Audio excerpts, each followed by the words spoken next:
Good evening, Gasheads, and welcome back to another episode. Hope everyone is doing well on this Thursday evening. Hope everyone is good. Thanks for the continued support as always. Unfortunately, it's just me tonight.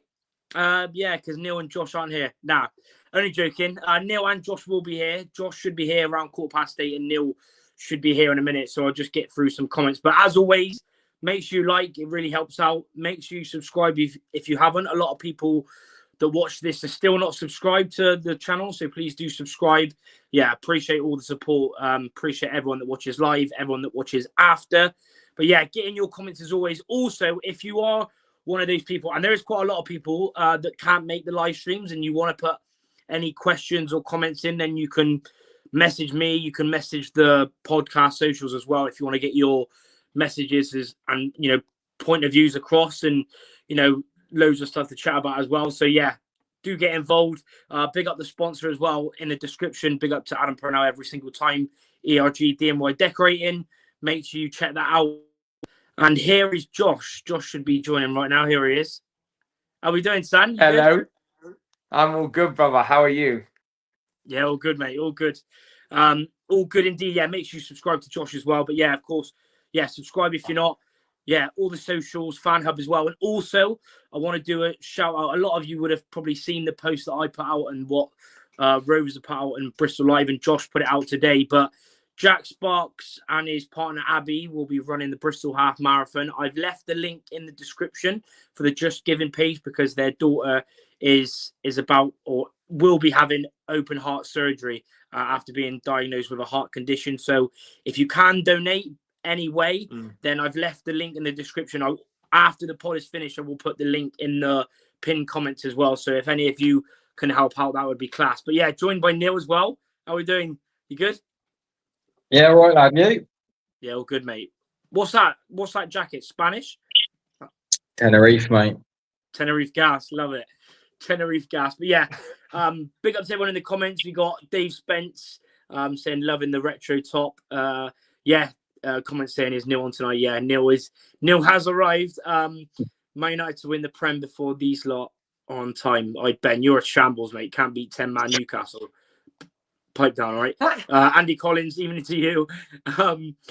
Chris Collier, evening to you as well. Good to see you on Saturday as well. Would like to see Mace Reeks get 45 minutes. Would like to see him start instead of Harrison.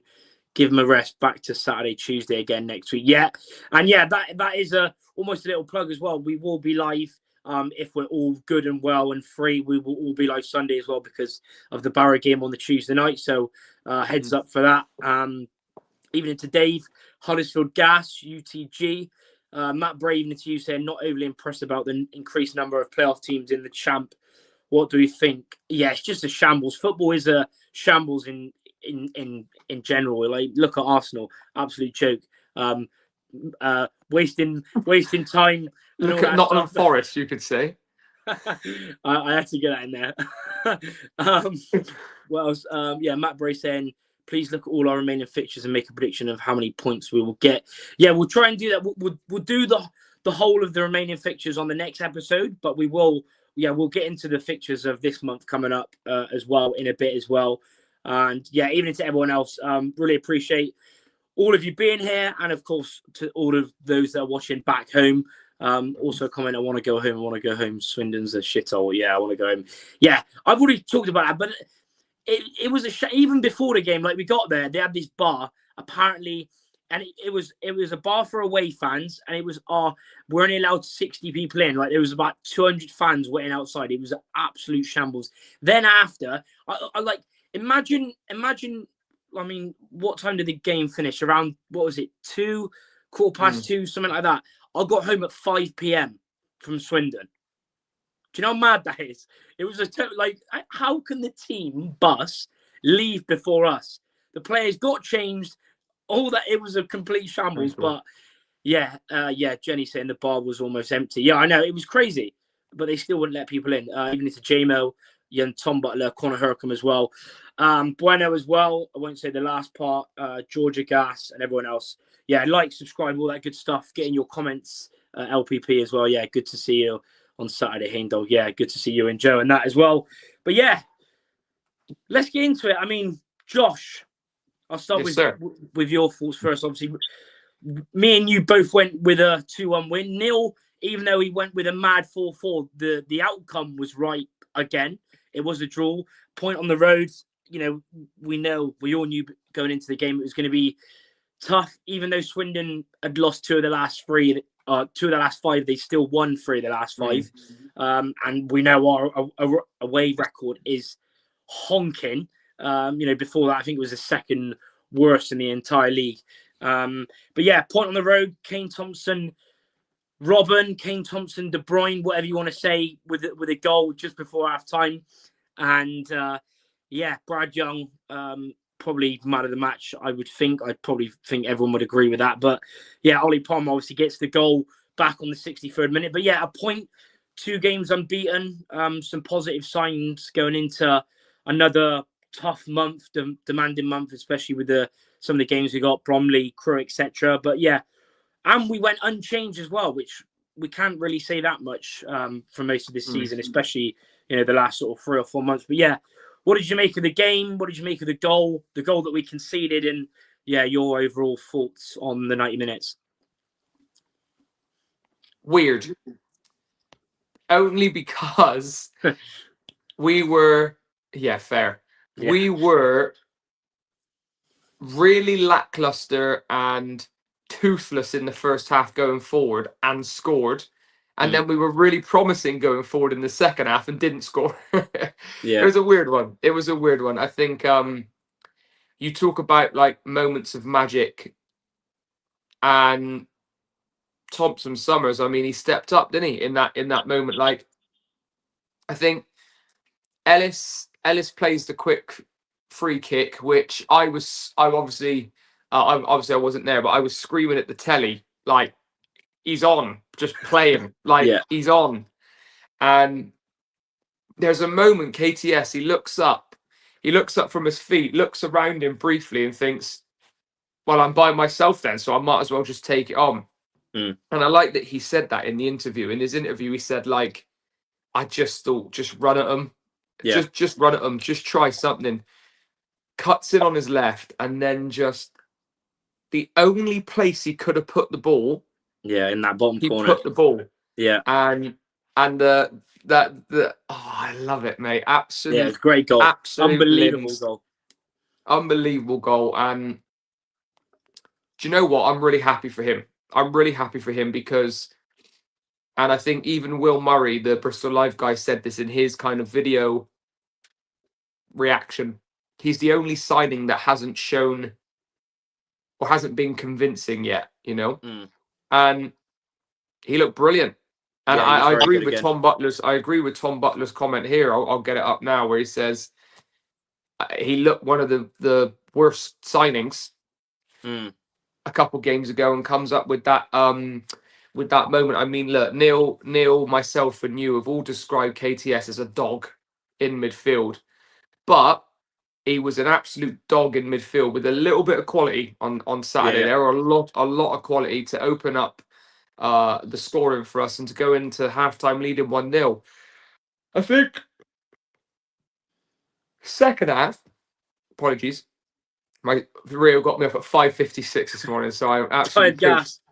Absolutely pooped. I think that in the second half, I don't want to get too much onto that defending for the goal, because that was absolutely awful. Yeah. Absolutely awful. But we did have chances again to go and win it. But again, so did Swindon. Yes. The referee, by the way, mate, I don't even get me started. I don't want to blame refs, and I haven't stopped thinking about what Neil said a couple of weeks ago. What did you say, Davis? You said something about refs know the laws, but they don't know the game. Yeah, that's the one. Yeah. And I keeps replaying in my brain every time I see it. And also, that's any league at the minute. I don't know what's in the water of refs at the minute, but they're absolute wallads.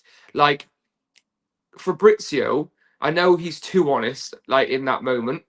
Yeah. But there are, like, just the ref was so poor, like, and you could argue for both sides as well. Let's be honest. I'm not going to be biased and just say us. No. So but regardless, I would have taken a 1-1 draw. I would have, but I did come away from that game feeling slightly like, oh, we could have nicked that. We could have nicked that. But yeah, man, it was a tale of two halves. Like, it was weird. The first half we were poor going forward, but we scored. Second half we were decent going forward, but we didn't score, and we conceded. Well, it gave me like Bromley at home vibes. Where McEachran just totally loses his man in the box and he just taps it in. Yeah. It was like Ellis Harrison just stopped running. He just didn't go with Palmer, and then he just side foots it in. Great finish, by the way, on his first time hits the floor half volley, kind of, if you will. It was great finish, but Brad Young's reaction to that goal going in was like, where are you? How have you left Ollie Palmer open in that box? Yeah, Ollie Palmer of all people. I was frustrated about that. And I guess if you're gonna defend like that against someone who's what are they? They're fifth, sixth in the league, something like that. Fourth, something like. I think fourth after the point. Yeah. If you're gonna defend like that, you can't complain too much about coming away with a draw. But yeah, man, we had chances, but so did they. But we put up a big old fight, and it was a completely different side. I mean, Holloway got sent off. Adds to the drama, doesn't it? But you can't defend like that and expect to win a football match. So maybe honours even was fair for sure. Yeah. I think everyone would agree, to be honest. Yeah, that was the most frustrating thing, wasn't it? Because like you said, first half, I don't know what it was. We were. Yeah, we just kept giving the ball away. There was a lot of we basically tried to do the long ball every single time. To be fair, Quigley won quite a lot, but then second balls we weren't winning any. Yeah, poor. Like you said, we just couldn't keep it at all. But it was like it got into that little bit where, like you said, Ellis' quick free kick was probably the best action that he'd done the whole game. Because he was credited with the assist, although it's not.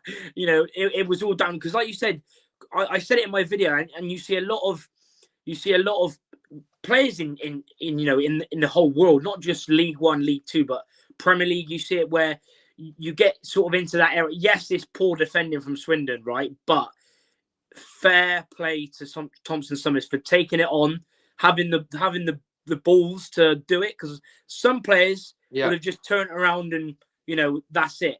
But credit to him. And then the skill to execute it. Yeah, the way it just crawled in past Ripley. Because you guys would have seen that whole picture, wouldn't you? Yeah. You would have seen that just bend on in. That would have absolute limbs. And that Luca Rosewell big up POV as well that I posted in like that. The way the ball shapes in, it's the only thing he could do in the moment, and he executes it incredibly well. And fair play to the kid, because we've all been critical. He has been poor, or was really poor when he first started for us, but he also mentioned that in his interview as well. He said, I'm not going to shy away. The management's not going to shy away. The players aren't going to shy away from the fact that I didn't hit the ground running. Yeah. And it has taken me some time. He's a very quiet lad by all accounts. Like you can see in the celebrations when they're all hugging him, he's like pushing them off. He's like, ooh. That was unreal. So, that celebration, I absolutely class. Love that class. So I'm really happy for him, because he was piss poor at the start. He really was. He looked lost. But credit to Evans, he has stuck with him, and he over the last couple of games he's done really well. Really well. So I can't moan too much. And what a nice moment for the young man as well. So fair play to the bloke. Yeah. It was, like you said, the finish was brilliant. I loved the celebration. I just loved the celebration when he just went up to him and just. Yeah, but Dryden got booked for that, didn't he, at the Mem, which is funny. I don't know why though. I know why crazy. Football's gone, mate. Yeah, football is. I mean, I know we're obviously all living it now, but I'm glad I'm one of them that sort of grew up sort of 2010s and all through that lot, because I'm glad I got to see that. Because if I was growing up now, and if I was like a teenager or like sort of 12, 13, and you think like this is normal, like whereas you go back. I want to see Cantona kicking a fan in the face. It is mad. It has gone incredibly soft. Like the game is terrible, is mental. Like I don't like. I know we've mentioned goals, like you know, 5-a-side and stuff like that, but you get stuck in, and like you get better refereeing there, mate, because it's crazy. It's so soft nowadays. It's it's a ridiculous. shambles. And like I don't even like I even got stick for saying Lapata's like challenge in the Swindon game was like an orange. Like I don't know, maybe we all grew up in a different generation, whereas like you if you take the ball and take the man with it, you've still taken the ball, so it's not a foul. But now they're blowing up for it every single day of the week. It's so soft, bro. Like I that's the one thing I find difficult. But yeah, fair play to him, and yeah, he was great on that day. He really was. Yeah. But that's like you said. There he and like fair play to, you know, even admitting and saying that as well.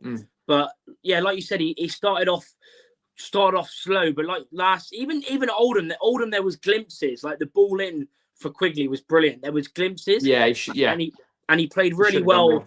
He played really well against Grimsby, and like you said, it's an interesting position that he's playing as well, isn't it? Because he's sort of playing as a left mid. He has the last, you know, obviously I know we went with the narrow formation against Grimsby, but then second half he went as a left mid, and he played left mid again the other day as well. And yeah, but he scored off the right.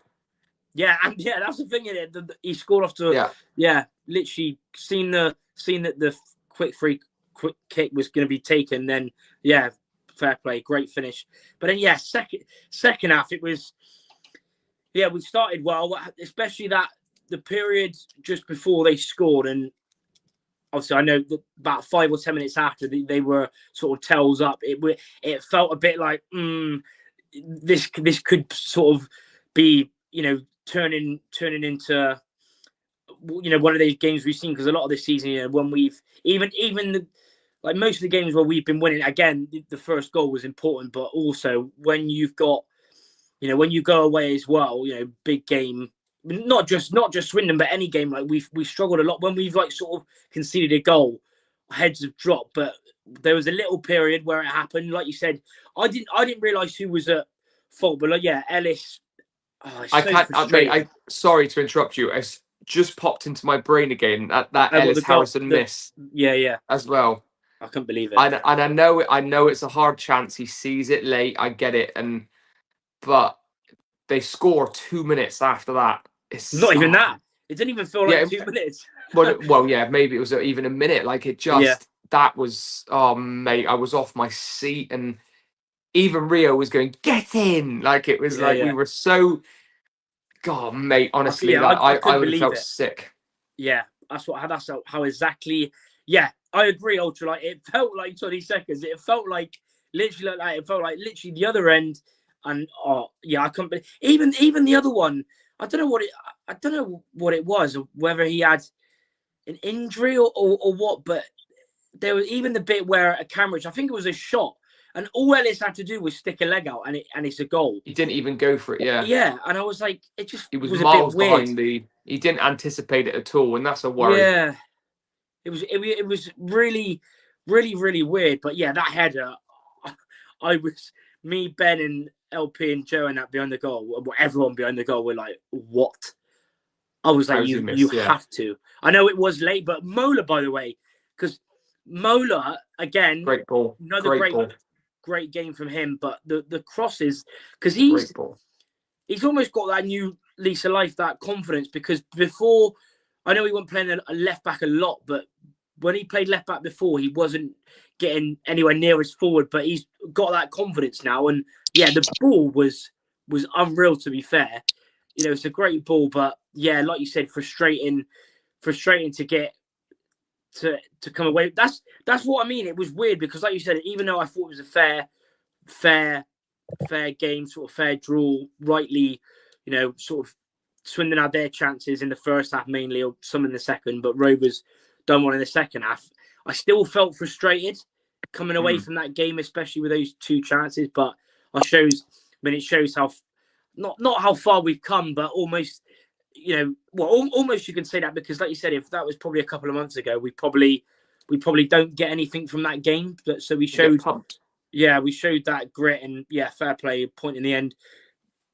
Pardon me, Neil. What was your thoughts on that game, on the performance, the goals, the defending? What did you make of the whole game? Getting a point at the county ground.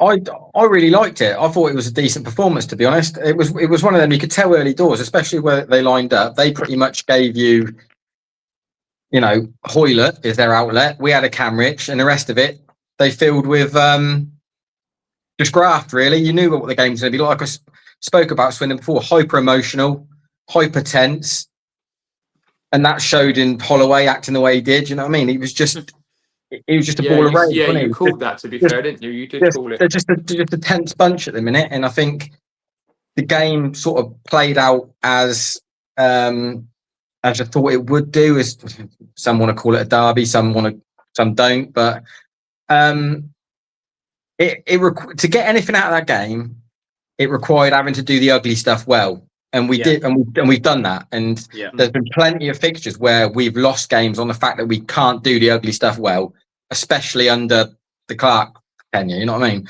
So I think that's a massive box tick. Like, to go on the road and get a point. And I know you look at it and you think, oh, I'd love to get 3, but you've got to remember where this football club is and how bad we are on the road. Like, that's a big point, that is. And you don't have to.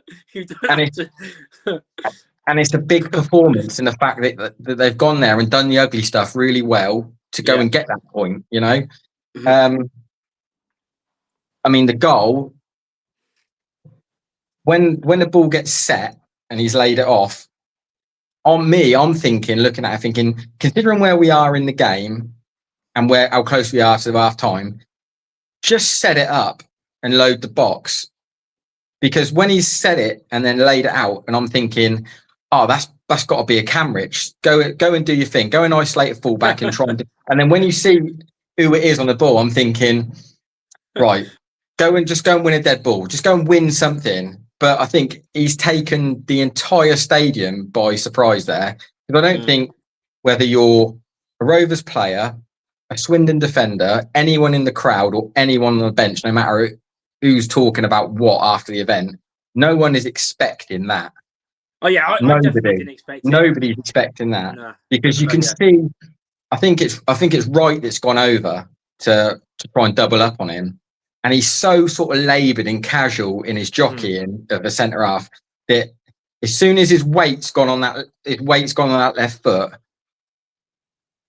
like someone's just seen it. He's seen, I've got an opening here to get through that little gate. I can get inside there, but to execute the finish is even better. Like but both goals for that to get a point out of the end. Both goals are top finishes. Awful. They're top finishes. Like, good finishes. Look, Quigley should definitely do better. He's lost it. I'll tell you what he's lost it in the sun. That's what he's done. Every single day of the week, Joe Quigley wins that header. It's not a difficult header to win. There's no one on him. It's a free header. He's just lost it. He's lost it in the sun. And I think what is tracking him, because immediately I look at it, and me being me, probably pretty cynical, I've gone, that's Alfie's not tracked him. But I don't think it is that. No, I don't think it is that.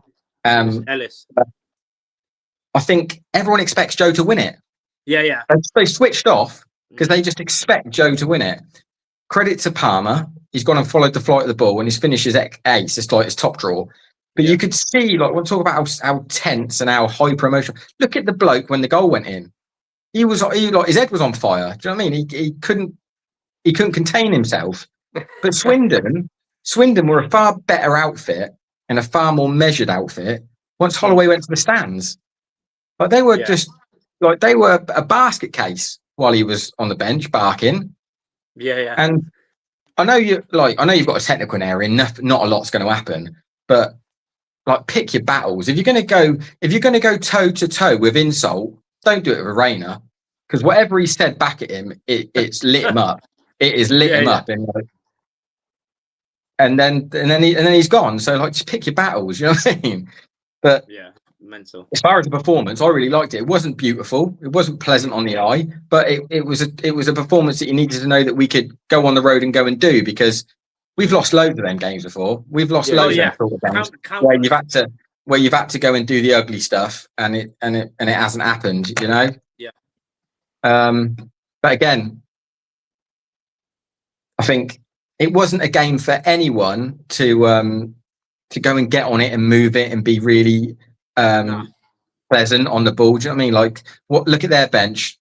Nichols never started. Holman never started. Bodin never started. Do you know what I mean? It was always going to be that way. And at the end of the day, we matched him for it. Yeah. That's completely. That's the sort of word I was looking for, because you're spot on. Because, like you said, how many games has been sort of tense and quite. Even though Swindon probably had the better of the chances, it was a very tense game, scrappy, almost one of them. But like you said, how many times have we been on the wrong side of that and not been gritty or not done the horrible stuff really well, which you've got to do. And like you said, to go away to Swindon, yes, they're not on amazing form, but we much like Swindon will probably say after the game, and much like our fans have looked at it as well and like, yeah, you could have nicked it. There could have been a way where you got 3 points there. But on that, Caven's miss is worse than Harrison's for me. The near post miss. That's fair.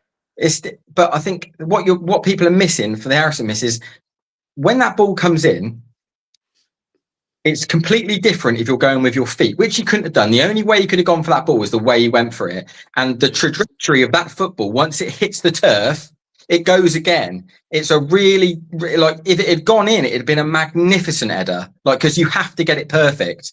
You can't. There's no room for error on that header. It has to be perfect, and you can only judge the flight of the ball once it's hit the turf.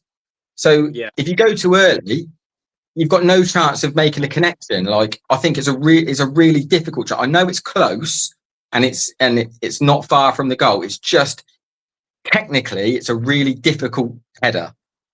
Yeah, I mean, I get your point, but I think if you're any striker at any level, you need to be. I don't think you realise how difficult that chance is. It's a difficult chance. Go in with your head at that angle, at that trajectory of the ball. Because if the ball doesn't skip off the ground, granted, if that's just fired in and you've seen it all the way, granted, you should be planting your head on that. But the fact that is obviously you've seen it late, I get that. When it hits the turf, it speeds up, and you can't judge the trajectory of that ball of how high it's going to go. And when you're going with your head, you've got no room for error. You have to get it bang on. Well, the thing is, because I get it was late, but he almost it was just weird because his head was obviously facing down. I know what you're saying, mate. But honestly, if you're in that position when it's happening in live time, it's not easy. It's not an easy chance. And there's loads of other half chances that happened in that game, where, as mad as it sounds, and if you were speaking to a neutral, you'll be thinking, like, the stuff that's dropped on the edge of the box, you're thinking, I want that to fall to my centre half. Because who it's fallen to centre midfielders like de Havilland and and you're thinking, I wish Barmer was on that.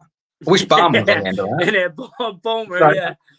Yeah. Because I'm sat there looking at it thinking, like, there's been 3 opportunities where that's dropped out the sky about 20, 25 yards out. And the person you want it to fall to, out of anyone, is the bloke who's furthest away from the ball, pretty much. Yeah. I completely agree. LP saying de Havilland should have had 2. Because there was smaller sort of a half chance. But yeah, the Caven one. But there was also, I mean, you mentioned the ref, Josh, that bit where he took it around Ollie Clark, and honestly, that, and I think he's that was quite that a lot foul. of never. But it's a shambles. But yeah, that Caven chance that's going in because the keeper saved it. I don't know how the liner or the ref didn't see that, because that was going in, and Ripley saves that, and you could tell as soon as he done it, he knew about it. But I'm not completely sure why it wasn't given.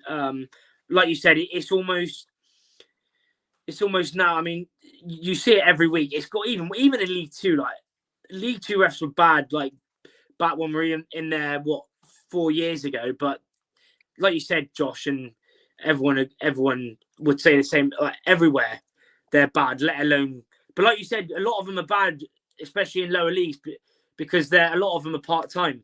A lot of them do like one game a month. You wouldn't have heard this because you were obviously at the game, but they were saying on the Sky Sports Plus, like the commentary before the game, they were saying he's a 28-year-old ref, really highly thought of. He's only just refereed the Sheffield United Sheffield Wednesday game, the derby, and they were bigging him up as if like he's going to have a real good prospect up in the Prem eventually. And I was thinking, if that's the best that we can do, fuck because that was absolutely abysmal. And I think, like, again, I go back to Neil's comment about refs know the laws. Of course they do, but they don't know the game, man. No. Like, if you're calling, a lot of them haven't played football. If you can't see that Ollie Clark has bought that, I can't help you. Oh yeah, I can't help you. If you're 28 refereeing, like, I question everything about that because you're not kicking a ball, are you? You're not kicking a ball at 28. So like, I get it when you go into if you're stupid enough to want to go into refereeing after when you've been that bloke for like 10, 15 years giving dogs abuse to referees. Like, I wouldn't want to do it. Trust me, I've given referees enough shit in my time. Like I wouldn't want to do it. It's a thankless task. But players are never going to respect a person on that pitch who was youthful enough to know that he's never played the game, and that's when you go and start doing the stuff to try and manipulate them. Yeah. It was poor. It was a real poor show, and it was like, and some of the stuff that he didn't give compared to some of the stuff he did, it's like, what are we? It's just weird. It's odd, really odd, really, really odd. But and to sum it up, the bloody Lino, she rolled her ankle, didn't she? Like, and she had to go and get treatment and everything. Like, it just summed up that the it was just a shambles from the get go. I've never seen a Lino roll their ankle while we're trying to reach a full sprint. So it was just none of it went smoothly from a refereeing point of view, and his decisions were so baffling at points that you just need Trevor Kettle back. Just so bad. Yeah, that's a throwback. God, but there was a guy in front of us. His mate was a City fan, and he said he was at one of the City games, and apparently he was one of the worst refs I've ever seen. So when he said that, I then wasn't surprised, and when I seen his performance, because it was really bad, absolute terrible. But appreciate everyone still being here. Keep getting your comments. Toffee Man said, I saw another angle of the incident. It looked like Caven pulled Clark down. What was that on the Rovers? What did they do on the Monday? Like the close quarters. Yeah, that's it. It was on the close quarters. That's what I mean. Like, you can't do nothing nowadays. You can't do nothing. Like no. It's stupid. It honestly is. And like you said, a lot of the referees, you could even tell, right? But a lot of them have not even played. That's the thing that does my head in, is that, like, they've not even played the game, not even at like a goals level on a Tuesday night under the lights or 6-a-side and all that. Like, it's crazy, absolutely crazy.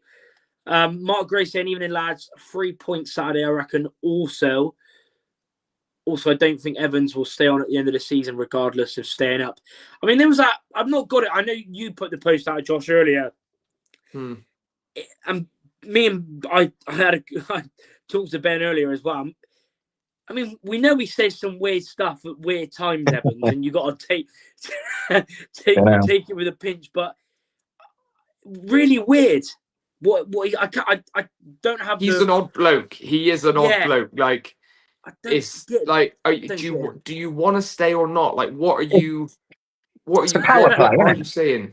It's a power play, isn't it? Like, he knows what he's doing, because that's why he signed the deal to the end. He's stacking all the chips in his favour to, okay, I'll keep him up. I won't commit to nothing. I won't say anything which is too committal. So then I can go and sit in that boardroom and demand everything I want.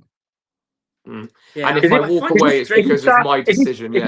If you start throwing out there that I've got other clubs interested in me, I'm rejecting this, I'm rejecting that. Yeah. People I are don't need after the me. money. Yeah, He's just trying to formulate a position that suits himself, like to get the most bang for his buck, which is fair enough. Everyone does it in work, but like I said before, with him, some stuff he just doesn't need to say. He'd be better, he'd endear himself to people a lot better if he just shut up a lot of the time. He just talks a lot. Just talks a lot of shite, doesn't he? No, he does. Some stuff he comes out with about the game, and I think, yeah, fair do stuff. Now shut up, Steve. Leave it at that. And then he goes on to talk utter horseshit. Mentions the Maldives. Like there are some things he'll say where I'll listen to him and I'll go, that's a weird thing to say out loud.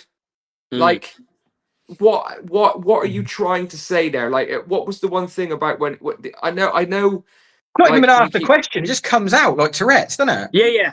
Exactly.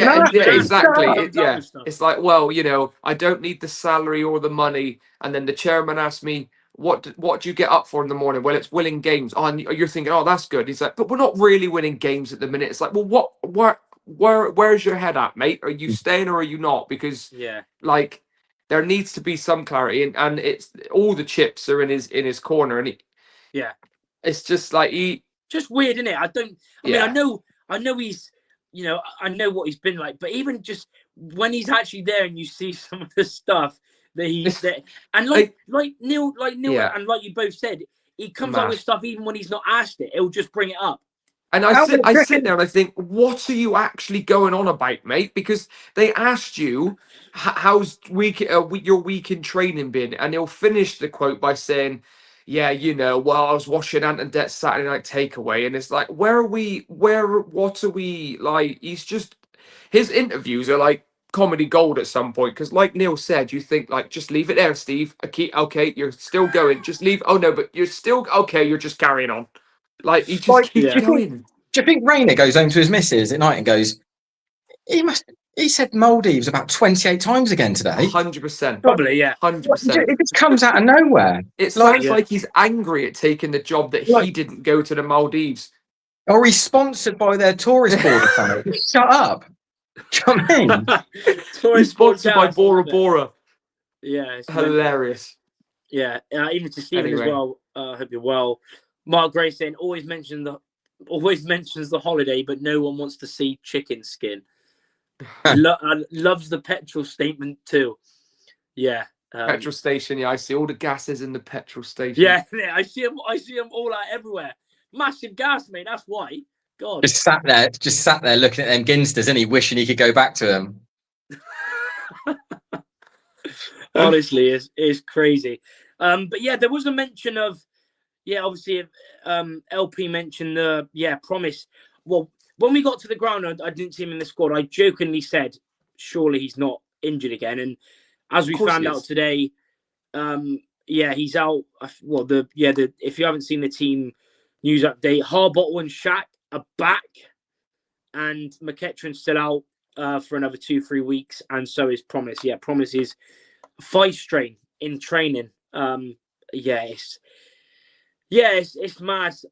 I don't know. Did you see what Napper's commented? No, on the post. No, he commented on my post about Promise's thigh strain, or 2 to 3 weeks, and he said, "Promise 2 to 3 weeks away." Just literally sums him up his whole career. Well, it's so sad, man, because I really rate Promise. He was the one that said to me and Ben before we even signed him about his injuries. So yeah, I mean, I really like Promise, man. But it's we got rid of Chrissy Martin for less. So I really like Promise. I really do, and I think he's great. I actually do think he's a brilliant centre forward / winger mould, but it's just you can like. I've seen it. Well, we've all seen it. Jack Wilshere, Diaby. You've so many players out there that are absolute mustard, but they can't stay fit, man. And I'm not saying that he's on that level at all before I get clipped, but I'm just saying, like, sometimes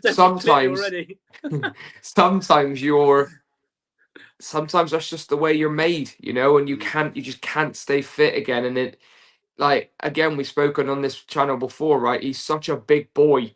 Like, the power that he generates from those legs, you're always going to have reoccurring little injuries and stuff. Like, we've seen it even this season with players in and out the team, then they're fit for 3 games, then they're out again for 4 months, and they're back in again. Like, it's so tough. McEachran's another one. Great player, always injured. Maka, great player, always injured. So, yeah, but again, like, it goes back to the summer. You knew what you were bringing in. Facts. Everything that ever got said in the summer was on the basis of if they stay fit, if they can stay fit. Massive gamble that. Like, you can't have all that. We've done it in years gone by. You can't have all that money. You can't have all that money in your budget sat on a medical table. You just can't. We've done it in years. Like, what we signed Jack Hunt. We signed what's the other Leon Clark. He was actually fit though. Yeah, I know, but I'm on about in the first season. Was it Jordan Brown? Was that his name as well? Jordan Brown. Was it Jordan Brown? Junior Brown. Junior Brown. There you go. There's another one. It's so injury prone. We've signed so many of them. The thing Mark Hughes. The thing with Gary Joey's Kenneth. squad, though, what Joey did was he invested heavily in his medical department and banked on bringing in these players that no one else was touching because they could play at a higher level, but they were never fit, so no one was touching. So invest in his medical department to get them fit and get them out there, and it's sort of paid dividends here and there. But what you've recruited at the minute, like, anyone who's got any sort of savvy about him is looking at that promise thing and saying you've got to pay him up, because you know what I mean. If you're getting soft tissue injuries constantly for the young player as well. Yeah, but the reason you're getting soft tissue injuries is because you're a big, strong, powerful boy, and they're just going to keep on reoccurring. Like, you're never going to get value for money out of that lad. I don't think. I'd love to be proved wrong if he stays. I'd love to be proved wrong, but it's an educated guess, and seeing what I've seen before with, like, players of that mold, like, he ain't never going to get out there enough. No. Callum Morton, there you go. There's another one. Yeah, sorry. Morton. Yeah, Morton. I agree with Neil. Neil, and I think that he's a top bloke. Promise, he's a top bloke. He's a great guy. His attitude is in the right place. He works incredibly hard. Injuries, isn't it? But it's just you think about where that money could go. Shake off the injuries. Huh? Think about where that money from that budget, where that could go. Like, right, fair. I know it's fair. Like, it's fair. It's a fair comment.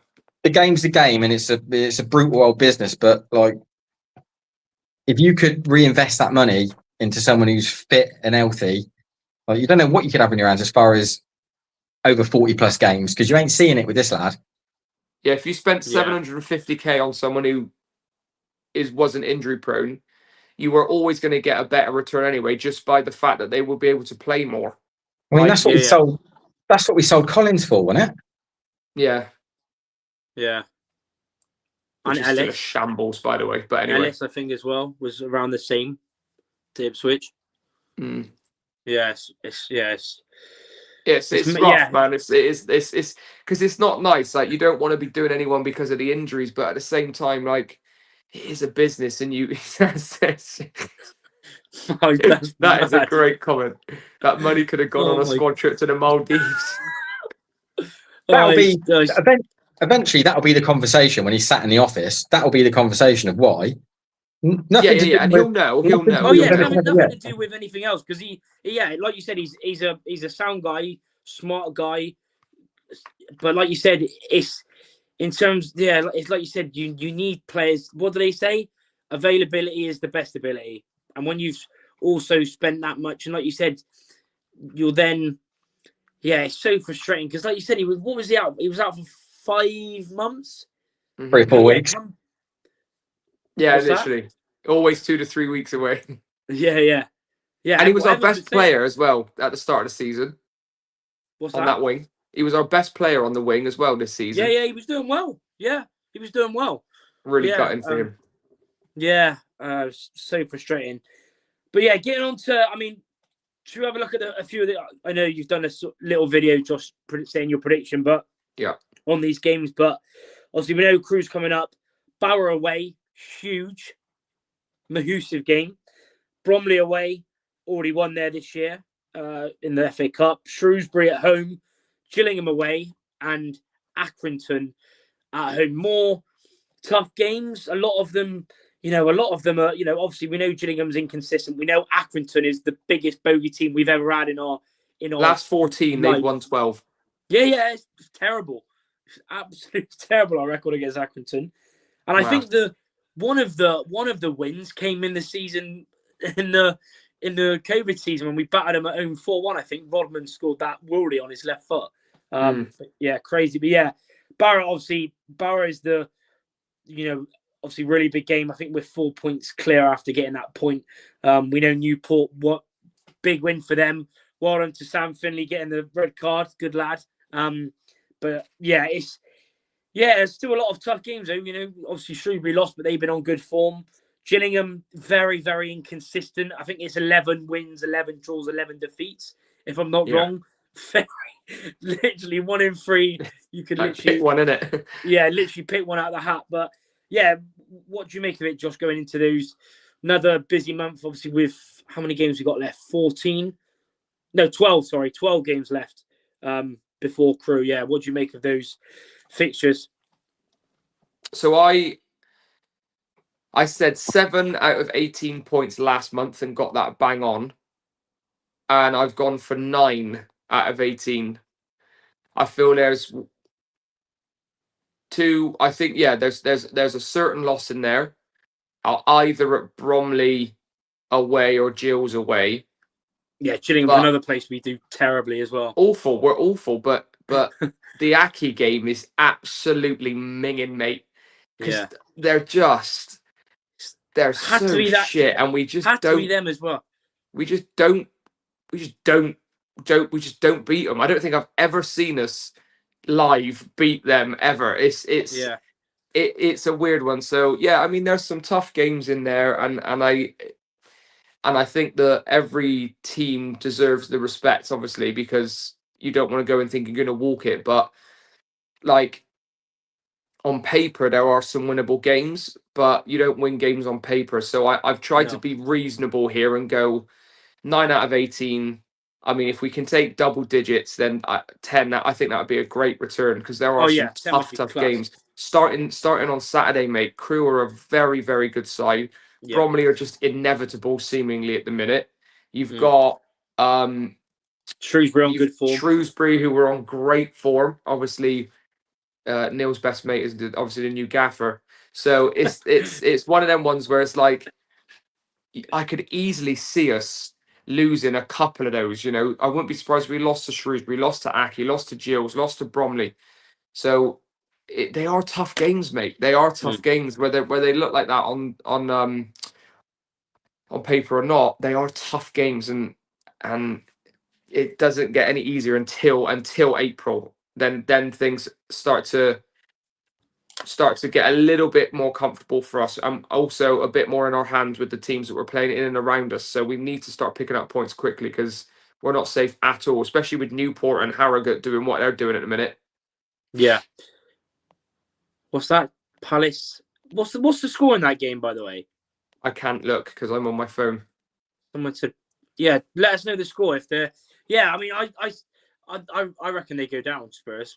I reckon they're. I think they are. They're putting Lincoln away. Hilarious. Yeah, they're putting Lincoln away. That's mad. Crazy. Yeah, been a shambles, hasn't it? For 3-1 down at home. Jesus Christ! Oh my God! I'm not surprised though. But 3-1 though is mad. 3-1. I love that. I mean, their home record. I think they've only won 2 at home. Yeah, they are, and they've got Forest and all of that lot coming up as well. They are, but that's what happens when you get so many decisions wrong, sack so many managers, have people in charge of the wrong things, buy all these players, these young players, and expect them to terrible players thrive. It's shocking. And Richarlison, Yeah, but Richarlison's actually done well this season. Oh, I know, pack it in, mate. Pack it in. He's one of the worst strikers I've ever seen in the Prem, and I honestly, mate, he'd be your. he's awful. He'd be Arsenal's awful. second top goal scorer. So, shush. Oh, mate, you're 7 points behind. Like, you honestly. No, I'm give not it about a Man rest. City. I'm on about goal scorer. Richarlison would be your second top goal scorer this year. I'm just saying you can't say anything at the minute. You still ain't winning the league, by the way. You still ain't winning the league. All right then. All right, Gibbs White. Who do you two support, by the way? Yeah, we're Rovers fans. Just FYI. Yeah, we're gassed, but obviously, yeah, my friend, yeah, been supporting City. But yeah, that's mad though. 3-1, 3-1 Palace is crazy. But yeah, Neil, what's your thoughts on those games and going into Crewe as well? What do you make of Crewe at home? Obviously doing very well. 16 wins, 8 draws, 11 defeats, 56 points. They're currently in the last playoff picture. Last few games, won 4 out of the last 5. Beat Tranmere 2-1. Beat Swindon 2-1 before we played them. Lost to Fleetwood at home. Beat Gillingham 1-0. Beat Crawley 1-0 as well. What do you make of the fixtures coming up and your thoughts on Crewe? I mean, just looking at the month, I don't think Josh is too far wrong. I'd say 9 or 10 points is achievable out of that. I think that we're a better outfit now. Like we've gone and got that monkey off our back as far as getting something on the road. I'm in the position now where I think when we're at home, I've got no reason to really doubt us. I think we can get a result at home against pretty much fair. That's a fair comment. Anybody. And yeah, I think as long as you can keep what you've got fit, get Shaq back, get our bottle back, you're going to be in a better position. I think you can get a decent points return out of March, but then when you get to April, and people are either fighting for their lives to get into playoffs or they're fighting for their lives to stay up, and you're sort of in the championship rounds, like fixtures become a lottery then. So what you think's an easy game won't be. But like we got to go to Barrow on a Tuesday night. That's not pleasant or easy one bit. Like no. that will suit Barrow down to the ground a Tuesday night at home against a side from the south. Well, it's the other side of the world, isn't it? It's mad. Well, yeah, so that's what I mean. Like, so that suits them down to the ground, and they're not going to go down like with a whimper. So you got to go there after Crewe, which will be difficult. Try and make sure everybody's fit and recovered, and then go again all the way up there, because you're not going to get no time on the grass to do much. You got to get there to start with, get recovered, get rested, go and get that out the way. It's going to be a get in, get it done, and get out. But the one that concerns me at the minute, if I'm a fan of them, would be Crawley, because I really like the Crawley boss. I think he's a good manager. I think he's really good. And he just every week I'm expecting him to turn that round, and they're just not doing it. I'd be really concerned for Crawley. Like Tranmere are in free fall, but that goes hand in hand with what's going on upstairs. We know all about that. Problems off the pitch, yeah. You know, so but it's good though, because everyone's getting dragged into it, isn't it? Everyone's getting Shrewsbury are dragging sides into it because they're winning games for this in and around them. You know, so it'll go to the wire, won't it? It'll go to the wire, and hopefully we've got enough in the tank to be able to stay clear of it. When Evans came in, we'd have taken third bottom, wouldn't we? We'd have taken it because we were odds on to go down rock bottom under Clark. And that is exactly why I just laughed to myself then, because Neil said, we've got Shaq coming back, we're going to be much better. How mad is it that we're actually saying that after his start to the gas and stuff? So credit to him, because like I'm sat here and I've always been an advocate of Shaq, and I've got absolute pelters online by some faceless accounts about me backing him. But it is so good that like now we can finally get back and think, right, Shaq coming back actually is a help, not a hindrance, and it's massive. It's mad that he's come full circle, and I'm really happy that he's back now, because I feel like we've missed him. So I'm and also Harbottle as well. Harbottle's important as well. Until the final day, so we've got to go to Barrow, we've got to go to Tranmere, we've got Crawley at home. Yeah, Crawley at home. Yeah, Cheltenham at home as well. Okay. Cheltenham at home. Shrewsbury at home. Shrewsbury at home. Yeah, I think what you don't want to be going to Notts County wanting something. Oh, You don't want to. You don't want to be going to Notts County needing something. Spot on. Yeah. Ian F saying Casamola turning into prime Claude Makaleli has been immense. Also, yeah, he's been. I mean, there's but Shaq and Mola have both they've been helping me out, mate, this season because I've got pelters. Mr. Cucumber turning up. Yeah.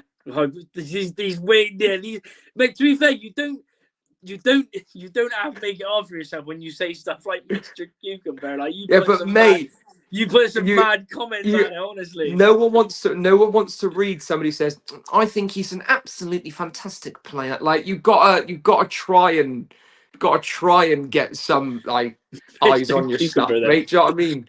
Like, come on now. I'm not like, yeah. Anyway. I mean there is, but then there's Mr. Cucumber. Yeah, and that's not because he's calm. No, of course not. If you told me 6 months ago I'd be buying a Rovers shirt with Mola on the back, I'd have laughed all the way home. Yeah, I mean, I can finally get mine out. Yeah, I might have to get a goalkeeper shirt as well with Young Aruma on the back because he's been quality as well. We didn't really talk about him that much, but he's done very really well. He would have probably. I know there was the Player of the Month announced today, and I know Garcid's would vote, but he would have probably been my Player of the Month if I'm being honest. I think he's done. I mean, any of them, like you said, Cambridge has been getting goals. Balmer's done very. Who would have you two would have given it out of a Cambridge, Quigley, Balmer, and Young? Josh, who did you or did you vote? Do you need to ask who I would have gone for? Yeah, I don't know. It's tough. Mr. Hippodrome himself, Quigley. Quigley. No. I voted for Yusuf. I think that his level, his spark, I think, has sparked on a lot of these players as well.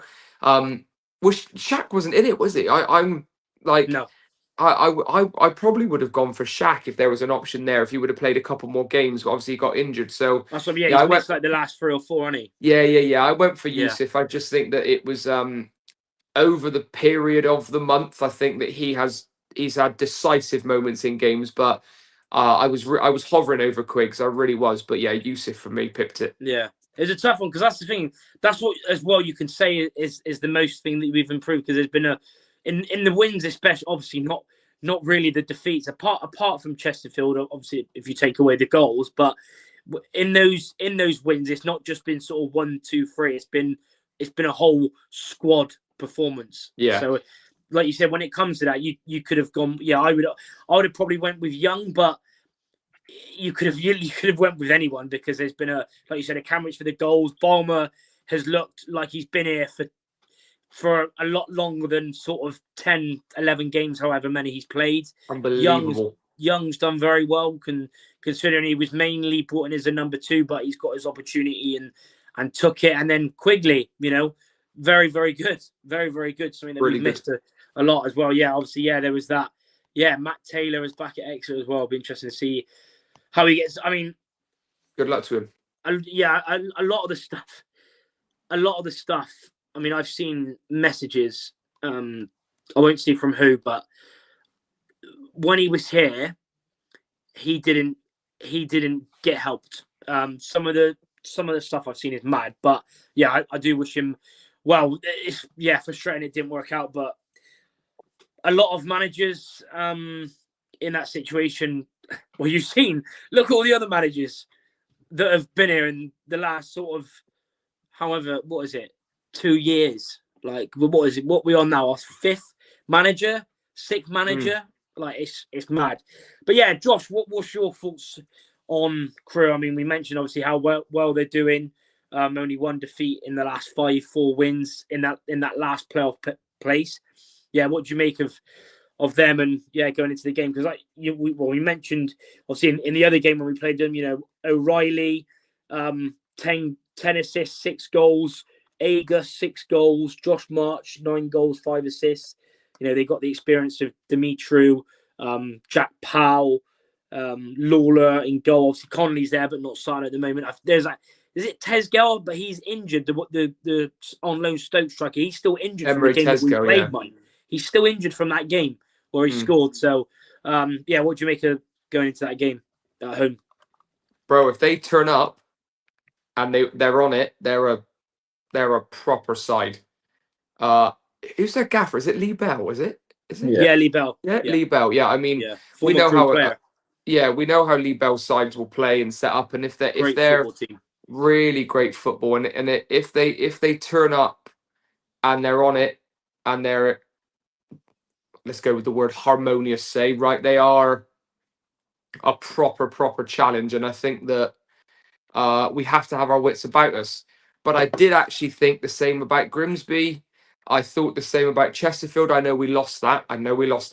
Thought the same maybe about Walsall. And we've done well at home. And like Neil mentioned earlier, right, it's got to the point now where maybe we can rely and feel confident at home.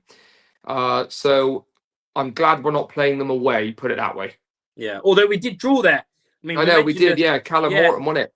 Callum Morton with a brilliant performance. Steve Evans' first game in charge for us. So Steve Evans' again, look, a lot's happened in what, 8-10 weeks. So yeah, even in terms of players, well, 3 months. Yeah, for sure. It's a different side that they've got now.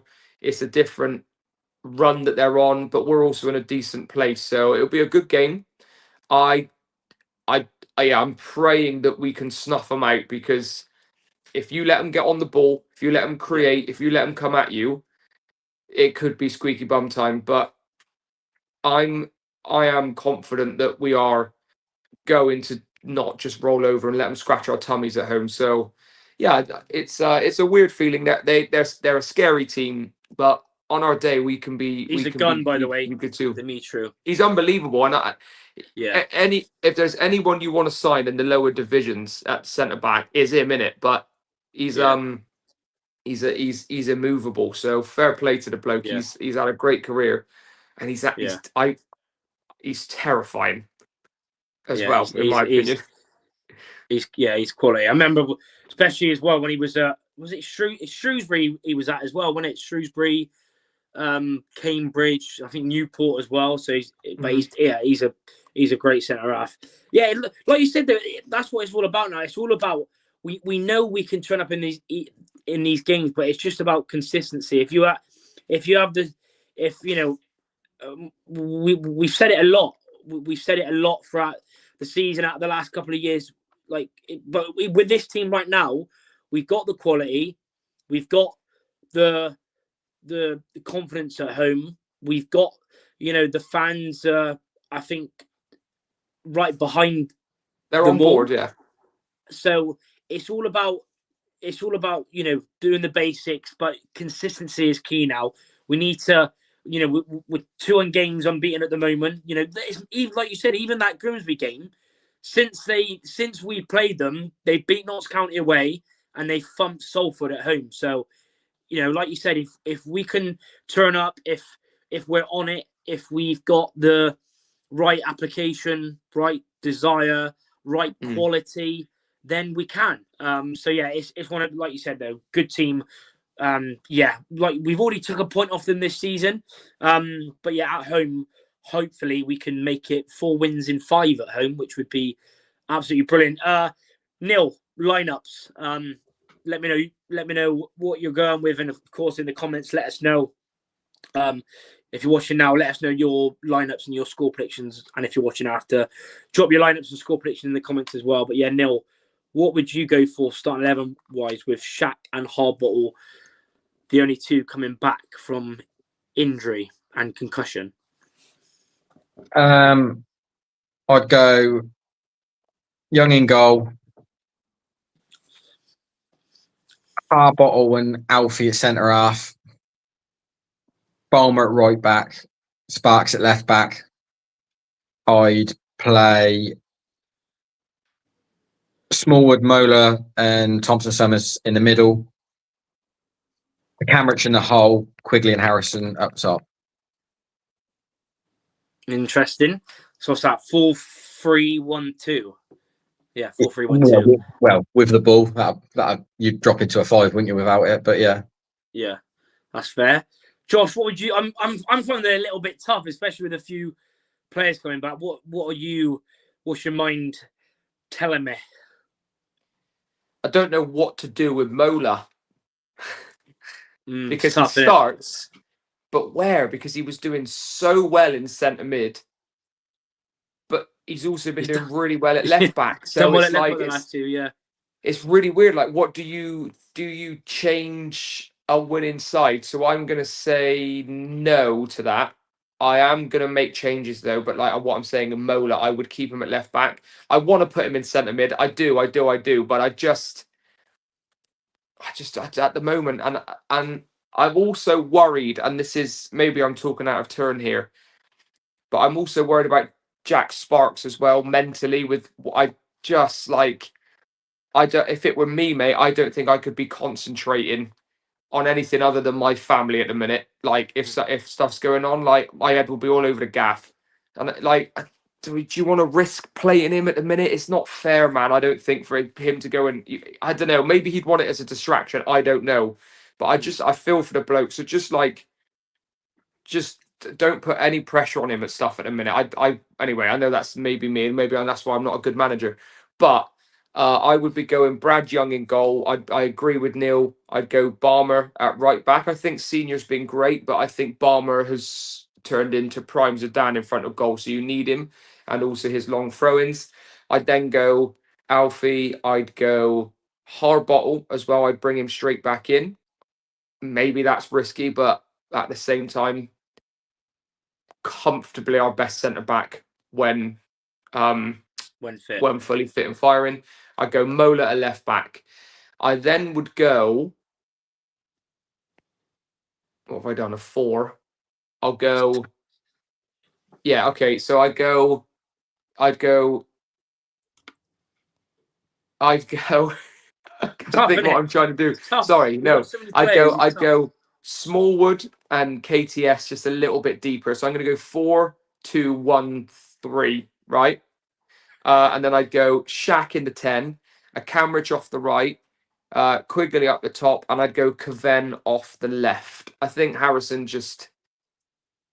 he deserves a break right now. Yeah. So that's what I'd be doing. Mm-hmm. Well, it's tough in it as well because you got to think there's a Tuesday game as well, so it's really tough. It is really tough. It is really tough. Because every player at the minute over the last couple of games deserves a shout, So and I rate Sparks. I do rate Sparks going forward and stuff, but Mola's been fabulous at left back. So I find him hard to place. Yeah, it is really tough because even for me, I would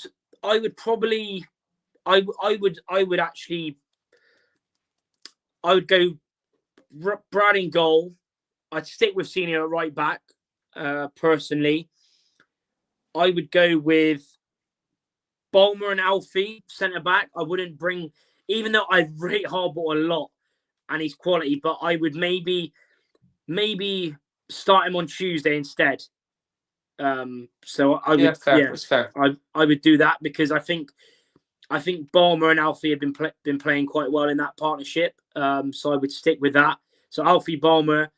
Mola, it's tough in it because I almost want to play Mola back to midfield, but like you said, I don't really like you said it with the situation with Jack's little girl. Like it's one of them that's really tough. So I'd probably have him on the bench. Say a Mola left back, midfield 2. I agree. Thompson, Summers, and Smallwood. Then is where it gets tough. Again, it would almost be a sort of Caven, a Camrich, and Shaq behind Quigley. Almost sort of. I don't know what system it would be. Whether it would be 4-4-2, 4-2-2. I don't really know. 4-2-3-1. It could be something like a 4-2-2 there with Caven up top because it's tough. Again, we've seen it a lot with. Teams in League 2, again, it's going to be another physical centre half. You've got Nathan Pond, who is it Nathan Pond or am I getting, it's something, is it Alfie Pond? I might be getting Nathan Pond mixed up with the Fleetwood centre back, but it's the Wolves one that I'm pretty sure we were linked with him a few years ago for a loan, but we didn't get him in the end. So he's him. I think he's 6'5", and then you got Mickey Dimitri, who's a quality player, but he knows he's been around. He knows all the little dark arts and stuff. But yeah, I would go with that personally. I'd bring Caven back in, and I would bring Shaq in for de Havilland. Score predictions. Let us know yours in the comments. Neil, will we be getting 4 wins in 5 at home? What do you reckon? I wouldn't be shocked to see us win at home. To be honest, I think it's doable. I do. I think now I look at us under Evans, and I think we've got a bit of everything about us to go and potentially win games if we can, stay in it and go and meet the better sides and not get ragged and stay structured, etc. And our bench is helping us massively now. Yeah. But I'd take a point Saturday, and I think 1-1. 1-1. Who's scoring? Well, Quigley for us. Is Sanders fit for them? Max Sanders? I'm not sure. He went in the starting 11. He's a top player. Top player. Yeah. If not, it'd probably be something like Powell or something like that for them. Yeah, because Omar Bogle. Is Omar Bogle with them now? Yeah, Bogle's there. Yeah, he's usually because they've got I think his name is Bolt, the kiddie that got sent off in the last game. So obviously would usually be Tesgel, but he's been out since we played them. But yeah, they've got Bogle and Thibault. I think Thibault's only got 1 goal.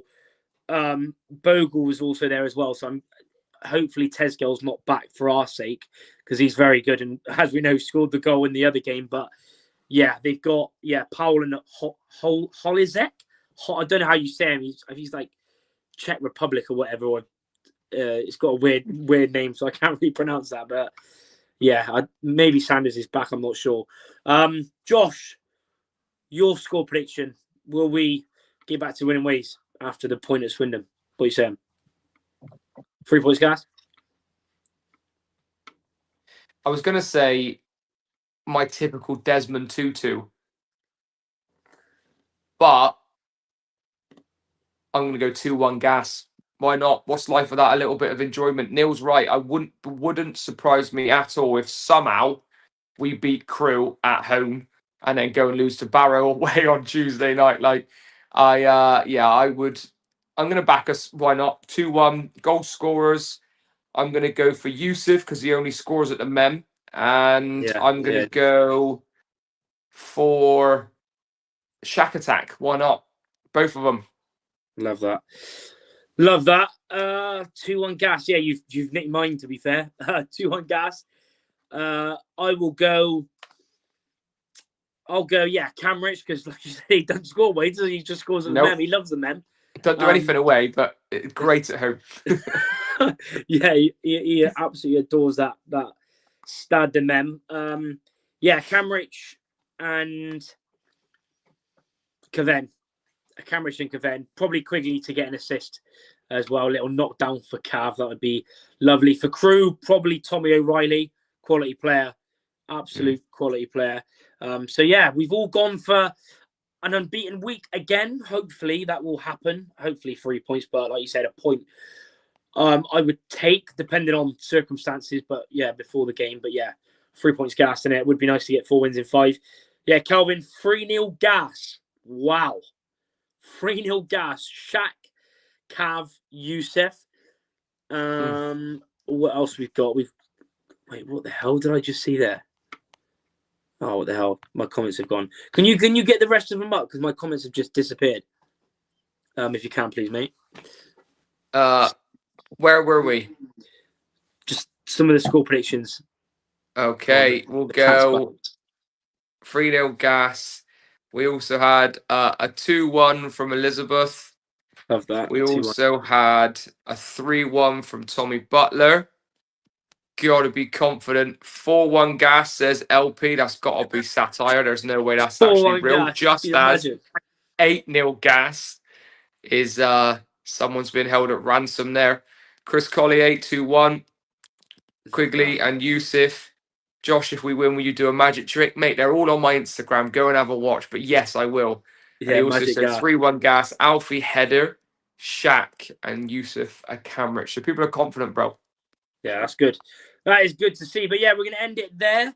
Going a little bit longer today, but yeah, we've enjoyed it. I hope you have as well. Thanks for the amazing support as always. Subscribe to the channel if you're not. Subscribe to Josh's channel. Give us all a follow if you want. Give the pod a follow. Like, all that good stuff. Leave your comments. Again, I said it at the start before. I think Josh and Neil had just joined about the donation for the British Heart Foundation. As we know, Jack Sparks and his partner Abby will be running for that, raising money for their daughter who will need open heart surgery after she was diagnosed with a heart condition. So please donate if you can. I'll leave the comments in the pinned comment after, but it's also in the description as well. But yeah, enjoy the rest of your evening, and hopefully we'll be talking about 3 points gas next week. Out of gas. Come on, the boys.